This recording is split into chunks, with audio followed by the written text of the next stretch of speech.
Assalamualaikum warahmatullahi wabarakatuh. Selamat pagi anak-anak kelas 2. Alhamdulillah, mulai hari ini kita akan memulai pembelajaran buku tema kelas 2, yaitu kita akan mulai dari buku tema 2A yang berjudul Hidup Rukun. Nah, di dalam buku tema 2A ini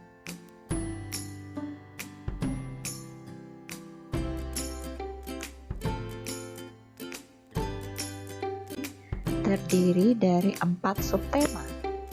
Ada subtema 1, subtema 2, subtema 3, dan subtema 4. Untuk kali ini kita akan membahas subtema 1 dengan pembahasan hidup rukun di rumah.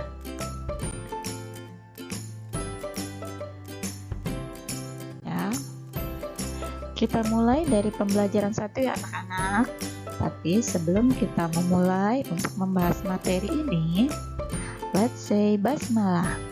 Bismillahirrahmanirrahim. In the name of Allah, the most merciful, the most kind. Dengan nama Allah yang Maha Pengasih lagi Maha Penyayang. Nah, anak-anak, sekarang kita sudah bisa untuk memulai memperhatikan gambar yang ada di slide yang disediakan oleh Bu Guru. Coba kira-kira gambar apa ya? Nah, ya itu adalah gambar keluarga Ino. Nah, jadi ini adalah keluarga Ino dan orang tuanya serta adiknya. Di rumah Ino hidup bersama keluarganya. Keluarga Ino terdiri atas ayah, ibu, dan adiknya. Keluarga Ino hidup rukun dan tidak pernah bertengkar. Demikian pula dengan Ino yang menyayangi adiknya. Hidup rukun harus selalu dijaga. Hidup rukun membuat suasana menjadi nyaman. Nah, pertanyaannya kali ini, bagaimana ya kira-kira agar kita dapat hidup rukun? Nah, ya benar sekali. Jadi untuk menjaga agar kita dapat hidup rukun di rumah, yaitu caranya dengan cara menyayangi adik, menyayangi kedua orang tua, menghormati orang tua, dan selalu menjaga kerukunan ya, dimanapun kita berada. Nah anak-anak, mari kita lanjutkan ke slide berikutnya.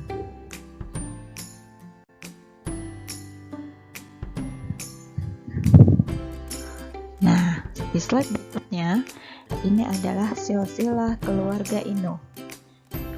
Di sini, di gambar yang paling bawah, itu tertera gambar Ino serta Arin. Jadi, Ino dan Arin itu adalah kakak beradik. Ya, Ino dan Arin mempunyai kedua orang tua, bernama Bapak Muas dan Ibu Loli. Ya, jadi Bapak Muas dan Ibu Loli adalah orang tua dari Ino dan Arin. Nah, jadi kira-kira siapakah ayah dari Ino dan Arin? Nah, ya benar sekali. Dia adalah Bapak Muas. Nah, kalau ibu tanya, siapakah ibu dari Ino dan Arin? Nah, benar sekali. Ibu dari Ino dan Arin adalah Ibu Loli. Ya nak. Nah selanjutnya, Ino dan Arin mempunyai bibi ya. Ino dan Arin mempunyai bibi yang yaitu bernama Bibi Mutia. Nah begitu juga dengan Bibi Isti ya. Nah selain mempunyai bibi, Ino dan Arin juga mempunyai paman yang bernama Paman Ben. Nah ini ya Paman Ben ya. Nah kira-kira yang gambarnya paling atas itu siapa ya? Nah nih di situ ada tertera tulisan Pak Kisno dan Bu Hanum serta Pak Dido dan Bu Bina. Kira-kira siapakah mereka? Ya benar sekali, mereka adalah kakek dan nenek dari Ino dan Arin. Pak Kismo dan Ibu Hanum adalah orang tua dari Bapak Muas dan Ibu Mutia, ya. Yang tadi sudah Ibu jelaskan, Ibu Mutia itu adalah bibi dari Ino dan Arin. Nah, selanjutnya siapakah ibu dan bapak dari Ibu Loli? Nah, benar sekali, ibu dan bapak dari Ibu Loli adalah Bapak Didu dan Ibu Bina, ya. Nah, jadi itulah silsilah keluarga Ino. Yang paling penting, Ino dan Arin mempunyai orang tua yang bernama Bapak Muas dan Ibu Loli. Nah, kira-kira sampai di sini kalian paham kan? Coba kira-kira ini di sini kan keluarga banyak sekali ya. Ada yang merupakan orang tua langsung dari Ino dan Arin, dan juga ada juga kakek, nenek, mama dan bibi. Kira-kira keluarga itu terbagi menjadi berapa sih? Coba kita lihat di slide berikutnya.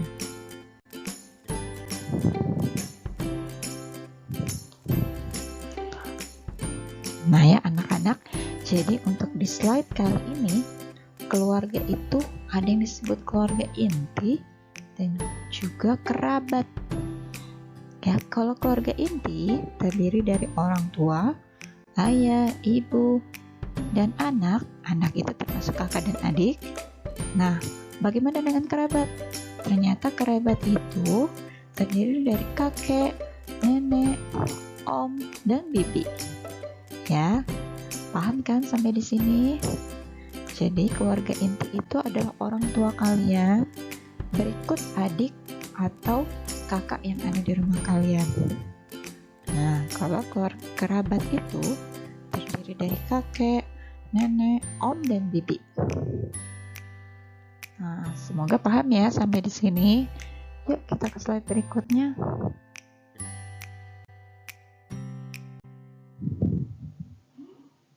Nah, selanjutnya di slide berikutnya kita akan mengamati ada dua gambar. Gambar yang pertama di sebelah kiri dan di sebelah kanan. Adakah perbedaan dari kedua gambar tersebut? Ya, perbedaan dari kedua gambar tersebut. Yang pertama adalah gambar yang di sebelah kiri terlihat sebuah keluarga yang sedang melakukan piknik di siang hari dengan keadaan sangat rukun. Bagaimana dengan gambar yang di sebelah kanan? Ya, gambar di sebelah kanan ini terlihat keadaan di suatu rumah yang kakak dan adiknya itu sedang berebut boneka, sedangkan ibunya yang ada di belakangnya berusaha ingin merelai mereka. Ya, kira-kira ini hidup rukun atau tidak? Ya, tidak ya, karena mereka saling berebut mainan atau boneka. Ya, karena mereka tidak sabar untuk saling bergantian mainan. Mereka saling berebut dan saling marah, sehingga membuat orang tuanya tidak senang. Nah, bagaimana dengan gambar yang di sebelah kiri? Gambar yang di sebelah kiri terlihat keluarga yang sangat harmonis sekali. Mereka piknik dengan rukun. Ibu dan ayah sedang menyiapkan makanan dan minuman, sedangkan anak-anaknya sedang bermain di lapangan. Ya, tahu kan perbedaannya? Nah, yuk kita lanjut ke slide berikutnya. Nah, di slide berikutnya ini ada kita mempelajari matematika ya nak. Nah, di sini ada beberapa tumpukan buku-buku. Gambar yang di atas, gambar yang pertama adalah tumpukan buku-buku yang sangat banyak. Bagaimana dengan gambar yang di bawahnya? Gambar yang di bawahnya adalah tumpukan buku-buku yang lebih sedikit dibandingkan dengan gambar yang atas. Kira-kira adakah yang bisa menghitung berapa sih banyaknya tumpukan buku-buku tersebut?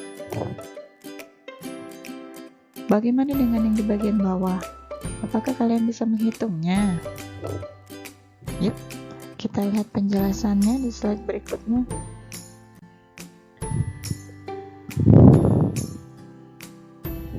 Nah, ini adalah penjelasan dari tumpukan buku-buku sebelumnya. Yang pertama, coba perhatikan. Di sini ada gambar yang nomor 1 ya, yang paling atas. Tumpukan buku-buku ini terdiri dari beberapa kelompok. Kelompok pertama, kelompok kedua, kelompok ketiga, belakangnya kelompok keempat, dan kelompok kelima. Tiap kelompok terdiri dari 10 buku ya. Kalau kalian bisa menghitung, ternyata satu kelompok ini terdiri dari 10 buku. 1, 2, 3, 4, 5, 6, 7, 8, 9, 10. Nah, jadi satu kelompok disebut dengan satu puluhan. Bagaimana kalau ada 5 kelompok? Berarti terdiri dari 5 puluhan. Benar sekali. 5 puluhan sama dengan 50. Ya nak, 5 puluhan kita bisa tulis dengan 50. Ya, paham ya? Selanjutnya untuk di gambar yang kedua. Gambar yang kedua, ini bukunya tumpukannya terlihat lebih sedikit ya dibandingkan dengan tumpukan buku yang pertama. Masing-masing terdiri dari 3 buku, sehingga disebut 3 satuan ya. Gambar yang pertama ini disebut 3 satuan karena hanya terdiri dari 3 buku. Nah, bagaimana dengan buku yang lainnya? Buku yang lainnya terdiri dari 2 buku sehingga disebut 2 satuan. Ya. Yang begitu juga dengan yang di depannya. Yang di depannya juga terdiri dari 2 buku sehingga disebut 2 satuan. Nah, kira-kira kalau misalnya kita gabungkan antara 50 dengan 3 satuan, 2 dan 2 kira-kira menjadi berapa ya? Ada yang tahu? Nah, 50 ditambah 3 ditambah 2 ditambah 2. Ya, betul sekali, hasilnya sama dengan 57 ya. Jadi total dari tumpukan buku yang atas dan yang bawah itu terdiri dari 57 buku ya. Yuk kita lihat lagi slide berikutnya. Ya nak, jadi di sini kita bisa simpulkan bahwa banyak kubus dalam kelompok.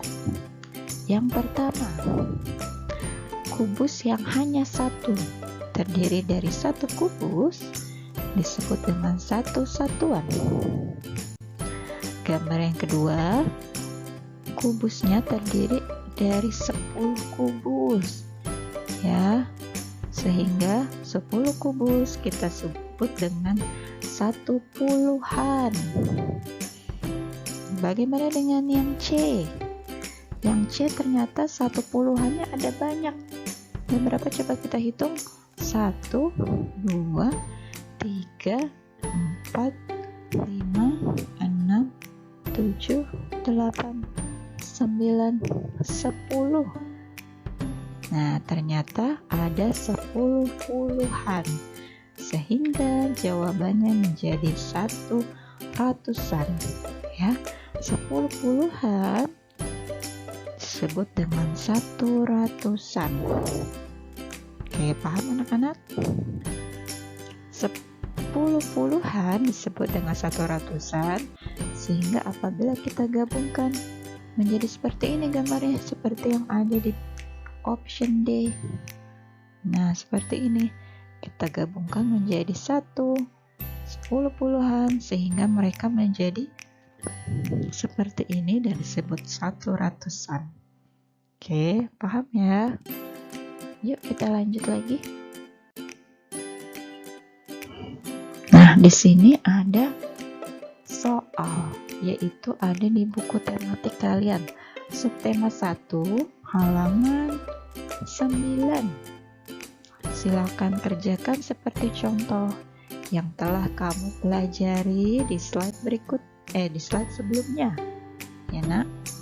Nah, ini ada 4 soal. Nomor 1, 2, 3, dan 4. Tolong kerjakan ya.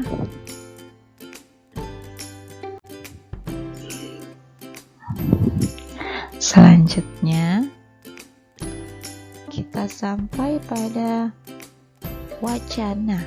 Ya, kita sampai pada sebuah cerita, yaitu ada di pembelajaran kedua. Pembelajaran kedua ada sebuah cerita yang berjudul Hidup Rukun di Rumah Ino. Hari Minggu, ayah akan memetik buah mangga. Ayah mengajak Ino dan Arin untuk membantu. Ibu juga ikut membantu. Ayah yang memanjat pohon mangga. Ayah memetik buah mangga yang telah masak. Ayah menjatuhkan buah mangga ke atas kain yang dipegang Ibu, Ino, dan Arin. Ibu dan Arin tertawa gembira.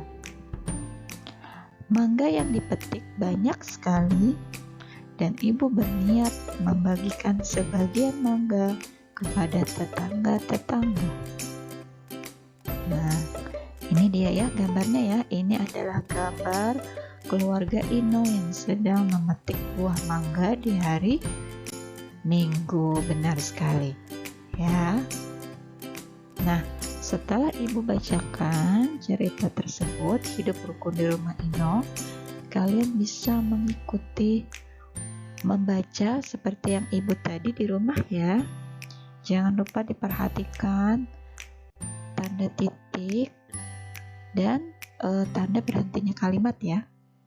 Jadi jangan sampai terus membaca tapi tidak diperhatikan tanda titiknya.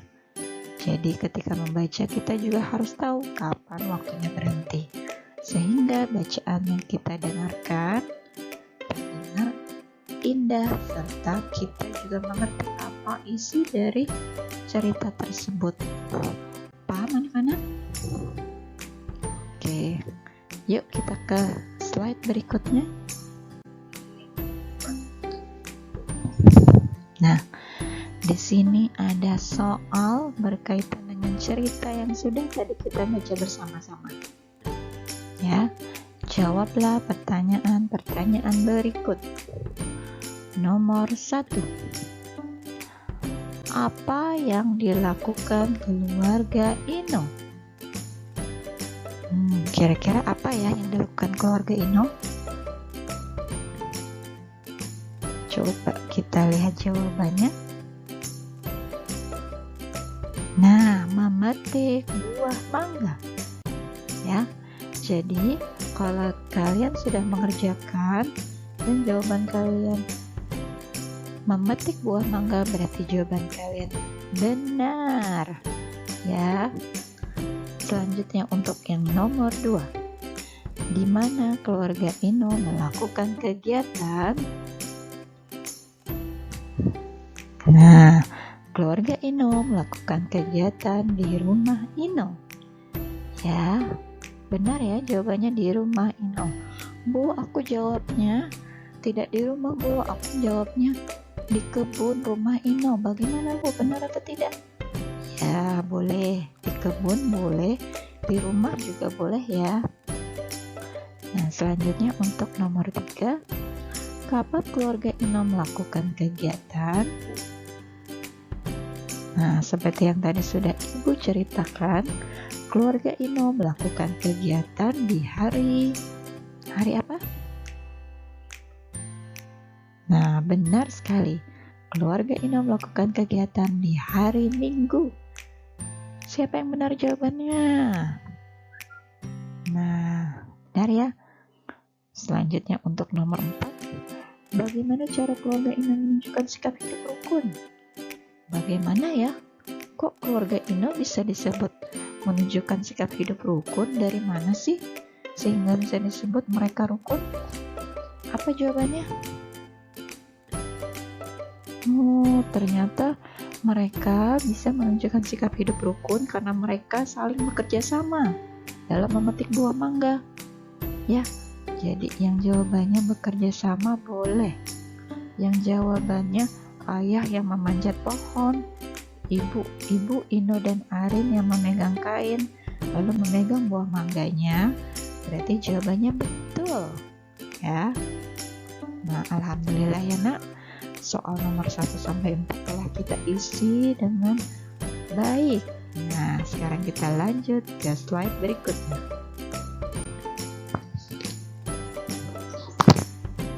Nah, di sini ada bagaimana sikapmu. Ya, ini adalah halaman di buku tematik subtema 1 pembelajaran 2 di halaman berikutnya setelah yang tadi kita baca sama-sama cerita keluarga Ino memetik buah mangga ya. Sekarang kita fokus ke sini ya. Nah, beri tanda centang untuk pernyataan sikap menjaga kerukunan dan beri tanda silang untuk yang bukan pernyataan sikap menjaga kerukunan. Nah, coba yang pertama, tertib saat makan di meja makan menunjukkan hidup rukun. Benar nggak ya jawabannya? Nah, benar ya. Karena di sini jawabannya sudah ada, kalian bisa langsung mencocokkan jawaban kalian dengan jawaban yang ada di slide yang Ibu berikan saat ini. Berarti jawabannya benar. Ya, nomor 2. Sopan kepada ayah dan ibu tidak menunjukkan hidup rukun. Nah, benar ya? Benar tidak? Iya, benar. Tapi di sini ternyata apa jawabannya? Jawabannya salah karena di situ ada kata tidak. Sopan kepada ayah dan ibu tidak menunjukkan hidup rukun. Harusnya tidaknya kita hilangkan sehingga jawabannya menjadi benar. Karena di situ ada kata tidak, berarti pernyataan tersebut adalah salah, ya. Oke, sekarang yang nomor 3. Kita hidup rukun hanya saat di rumah saja. Oh, ternyata salah. Kita tidak boleh rukun hanya saat di rumah saja. Kita itu harus hidup rukun dimanapun kita berada. Di rumah, di sekolah, di lingkungan masyarakat, bertemu dengan orang di jalan. Nah ya, pokoknya semuanya harus dibiasakan hidup rukun ketika kita bertemu dengan orang lain ataupun dengan saudara-saudara kita. Selanjutnya nomor 4. Adik dan kakak yang hidup rukun dapat belajar bersama. Benar ya, adik dan kakak hidup rukun sehingga bisa belajar bersama. Tidak hanya belajar bersama, jadi bisa bermain bersama, bisa makan bersama, ya. Nomor 5. Hidup rukun terasa membosankan. Benar tidak? Oh, salah ya. Hidup rukun itu tidak membuat hidup menjadi bosan. Justru hidup rukun membuat hidup menjadi berwarna. Ya, semua orang saling menyayangi, saling mengasihi, ya, saling menjaga perasaan sehingga tercipta kedamaian serta kerukunan. Ya, kira-kira bagaimana jika tidak ada kerukunan di masyarakat ataupun di sekolah dan di rumah? Bagaimana kira-kira keadaannya? Pasti akan menjadi kacau, ya. Nah, yuk kita lanjut lagi. Nah, di situ ada gambar Dina dan Rio yang sedang berebut menonton televisi. Apa sih kira-kira yang terjadi antara Dina dan Rio? Nah, benar sekali. Ya, Dina dan Rio sedang berebut remote televisi untuk menonton program di tayangan televisi yang mereka sukai. Ya, ternyata mereka itu berbeda kesukaan dalam menonton program televisi. Sehingga mereka tidak mau bergantian dan hanya berebut remote-nya ya. Nah, kira-kira apa sih yang harus dilakukan agar mereka rukun kembali? Coba kita lihat. Apa sih jawabannya?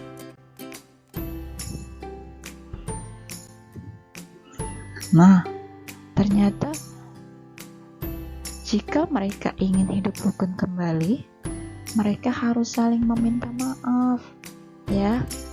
Nah, di situ ada gambar 1:15 yang menunjukkan ayah sedang menasehati Dina dan Rio. Nah, selanjutnya Dina pun menjawab dengan, "Maafkan Kak Dina ya Rio, Kak Dina tadi marah-marah padamu." Rio pun menjawab dengan, "Maafkan Rio juga ya Kak Dina, tadi Rio tidak minta izin mengganti acara televisi."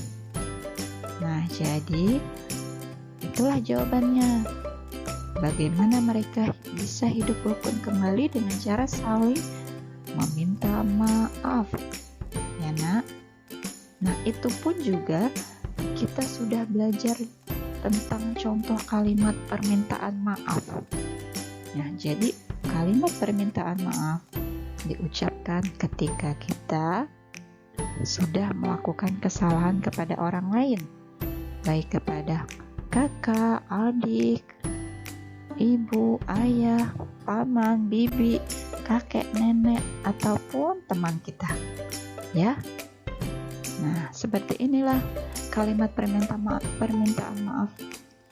Diawali dengan kata maaf, ya. Kalimat permintaan maaf diawali oleh kata maaf, dilanjutkan dengan apa? Ya, benar sekali, dilanjutkan dengan nama. Lanjutkan dengan nama orang yang ingin meminta maaf. Oke, paham sampai di sini? Ya, paham ya. Nah, nak, sampai di sini dulu. Pembelajaran 1 dan 2 alhamdulillah sudah kita bahas dengan sangat baik. Ibu berharap kalian semua memahami materi tersebut. Jika ada yang kurang paham, bisa minta tolong kepada mama, bunda, ayah, ataupun papa kalian untuk membantu menyelesaikannya. Atau kalau misalnya kalian ingin bertanya kepada Bu Guru, insya Allah Ibu akan siap untuk membantu ya. Oke, sampai di sini dulu. Selesai alhamdulillah untuk pembelajaran 1 dan 2. Let's say hamdalah. Alhamdulillahirabbil alamin. Wassalamualaikum warahmatullahi wabarakatuh.